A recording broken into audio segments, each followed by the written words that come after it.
Salut les gars. Bonsoir Paris, yeah. Aujourd'hui, on va s'attaquer à 3 nouvelles nations européennes et plus précisément à la réputation de leurs ressortissants. Mais avant ça, je dois te prévenir. Oui, toi qui regardes cette vidéo. Mon but ici n'est pas de dénigrer telle ou telle population, mais plutôt de comprendre les comportements de chacun et de savoir d'où ils viennent. Donc détends-toi, poteau. Bro, chill out, wallahi, chill out. You're gonna be good. N'hésite pas à t'abonner, liker et commenter la vidéo. Tu peux également aller voir les autres vidéos qu'il y a sur la chaîne. Allez, assez perdu de temps, c'est parti.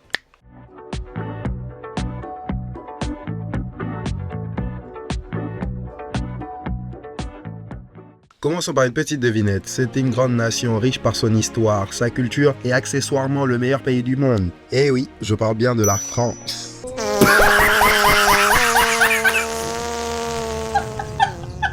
Non mais je suis sérieux, pourquoi tu rigoles, poteau? Pourquoi vous riez? Non, c'est... Bon, j'avoue, vous m'avez cramé. Dis-moi mon frère, où est-ce que tu veux en venir? Moi, je veux les papiers. T'as dit quoi? Je veux des papiers, frère. Je t'ai cru à la préfecture de Cergy ou quoi? Eh ben non. Ouais les gars, je suis français. Et oui, nous avons le droit de célébrer ce pays, les amis. Regardez les Algériens, par exemple. Ils crient tout le temps que leur pays, c'est le paradis. Mais entre-temps...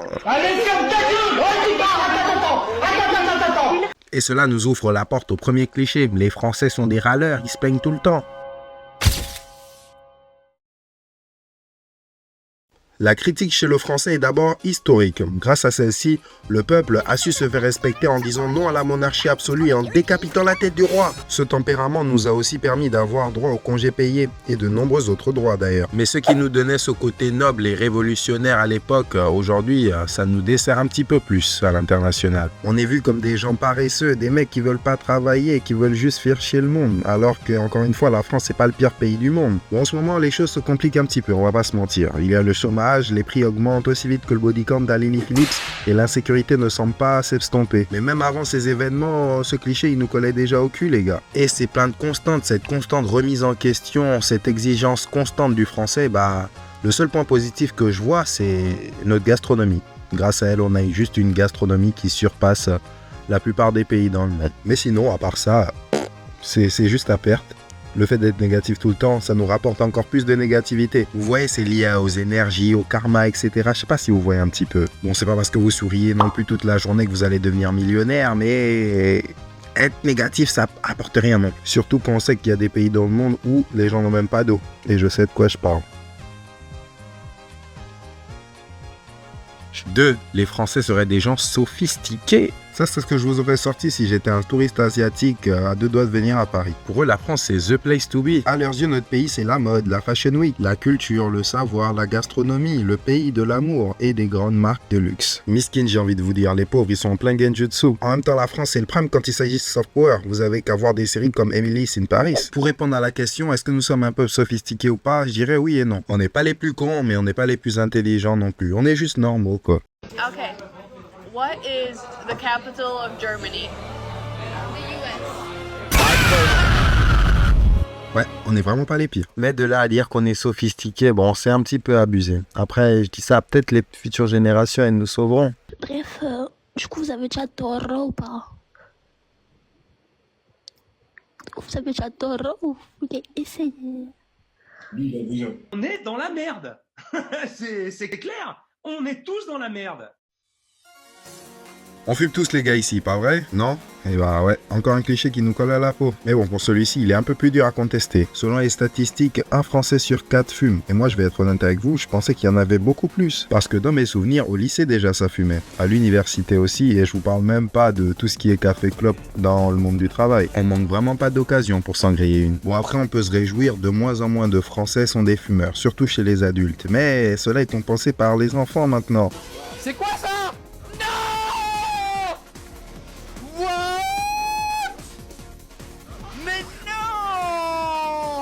Ces petits, ils ont aucune limite, ils veulent vraiment devenir des adultes le plus rapidement possible. Alors que moi, qu'est-ce que je donnerais pour retourner au collège? Mais bon, eux non, ils veulent tout speedrun.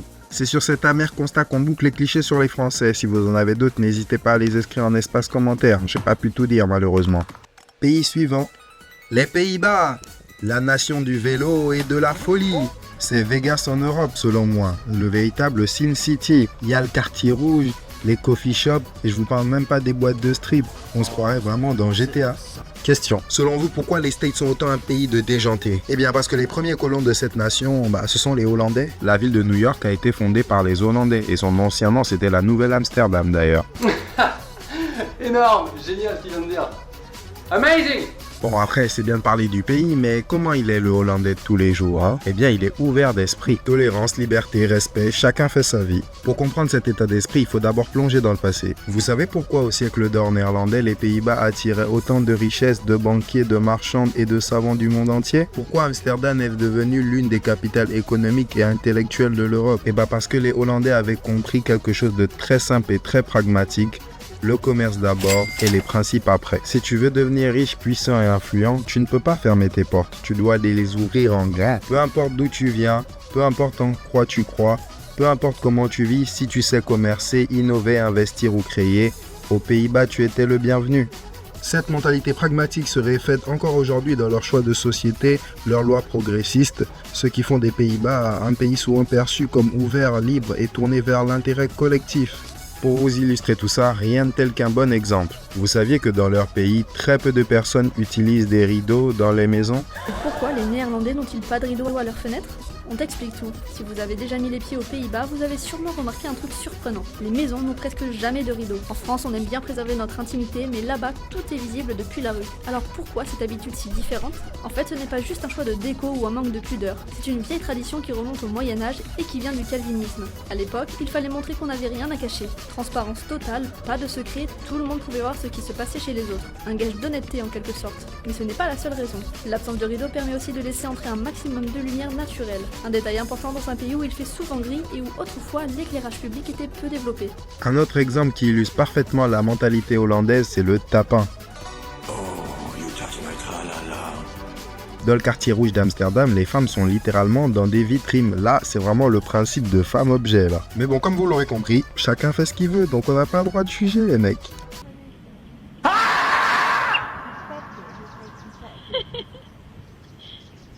Un univers parallèle, voilà ce que c'est. Il y a vraiment des milliers de gens qui passent par jour dans les rues, qui les observent. Les meufs, elles s'en battent les couilles. Elles sont là pour leurs zéos. Et je vous cache pas que j'en ai un petit peu profité d'ailleurs. What? Ouais, genre, rigolons un petit peu. La vie est tellement morose en ce moment. On n'avait plus le droit de rire. Deuxième stéréotype, les Hollandais seraient grands.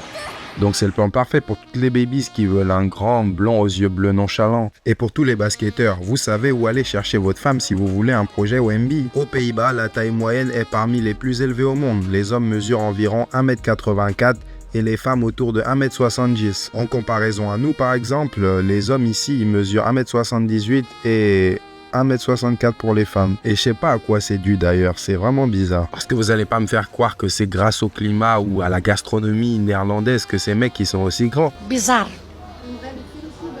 Dégueulasse. En tout cas, ils ont tout raflé ces bâtards. Ils ont gagné à la loterie génétique et en plus de ça, leur pays est classé parmi les meilleurs pour le niveau de vie dans le monde. Franchement, respect. Je comprends mieux maintenant pourquoi il y a là les profils sur TikTok avec leur drapeau.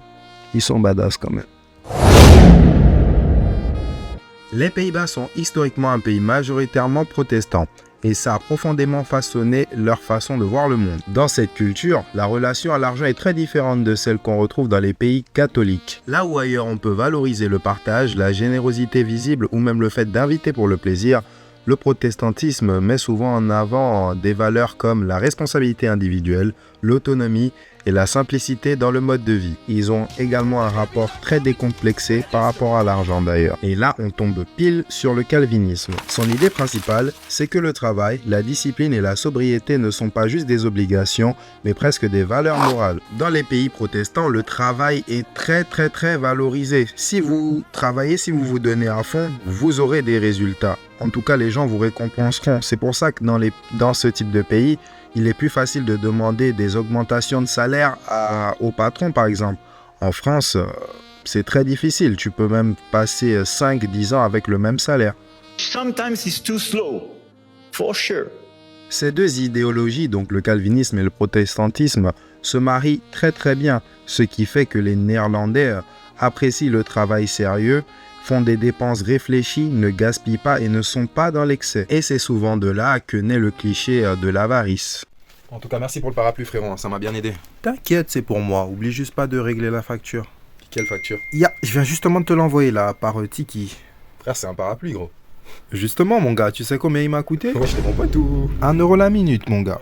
On parle d'un avec vous, les Français, vous croyez que tout est gratuit. J'ai payé, tu utilises, tu me payes. C'est comme ça. Ce que vous venez de voir, c'est la caricature d'un Tiki. Aux Pays-Bas, c'est très courant d'utiliser ce système pour que chacun paye exactement sa part. Et même pour des petites sommes, 2 ou 3 euros, je te rembourse au centime près. Donc, je te paye un café, etc.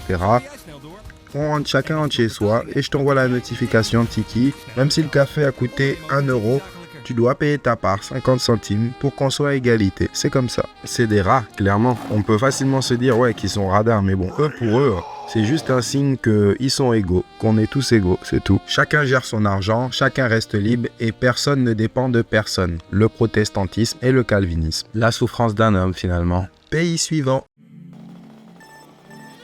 C'est un tout petit territoire coincé entre mers et montagnes, avec une langue que personne d'autre ne parle, un aigle à 2 têtes sur le drapeau et un peuple tellement fier que même leurs voisins ne préfèrent pas les provoquer. Oui, c'est l'Albanie.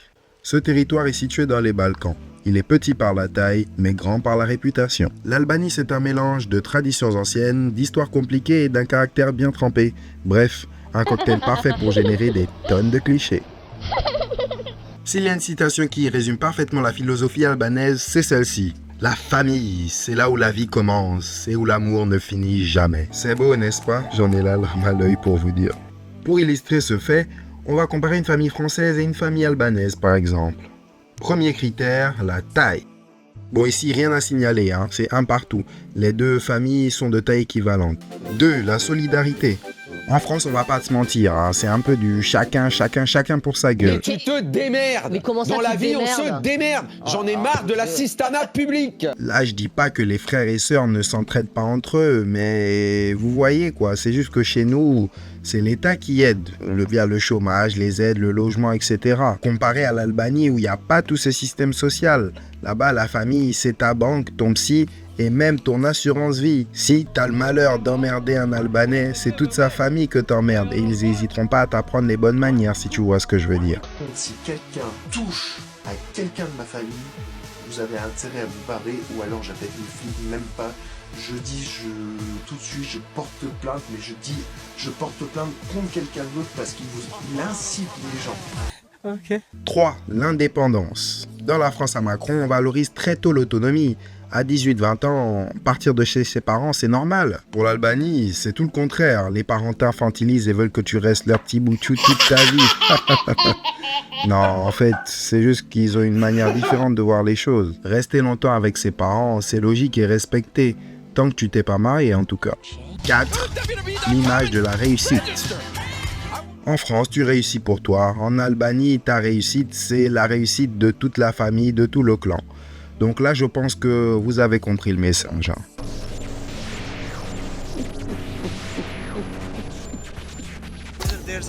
Il s'est approché de la voiture avec un pistolet et lui a dit, comme la coutume l'exige, « Nour Picha, salut mon frère de ma part. » Et il l'a abattu.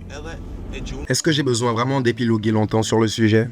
Le mode opératoire, toujours le même ou presque. En pleine nuit, en l'absence des propriétaires, l'un faisait le guet à l'extérieur. Ses complices escaladaient les façades des maisons, puis rentraient par les étages, évitant ainsi les systèmes d'alarme et de sécurité. C'est pas encore suffisant pour vous?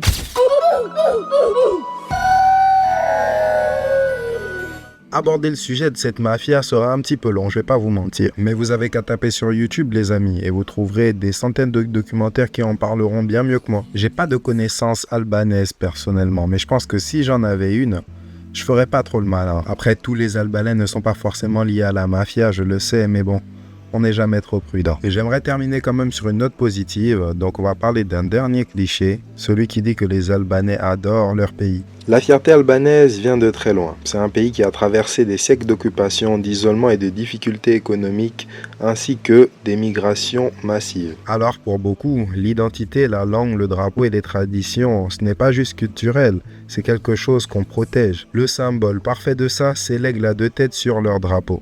Il n'est pas juste là pour faire joli, il représente l'indépendance, la résistance et le fait de ne jamais baisser la tête. Ça vous rappelle pas un peuple en Afrique du Nord, ça? On peut être à Johannesburg, New York, Paris, Londres, si deux Albanais se croisent, il se passe toujours la même chose. Ils deviennent cousins instantanément. C'est pour vous dire à quel point ils sont solidaires. Dans le bien, comme dans le mal d'ailleurs, on l'a vu. Au final, tous ces clichés, ils font rire. Ils exagèrent, ils simplifient, mais la vérité... Il n'existe aucun pays parfait. Peu importe à quel point un pays est riche, développé ou cool vu de l'extérieur, il aura toujours des problèmes, des injustices, des galères. Et pourtant, regarde les gens qui viennent de pays beaucoup plus pauvres, parfois marqués par la guerre, la crise ou le manque de tout.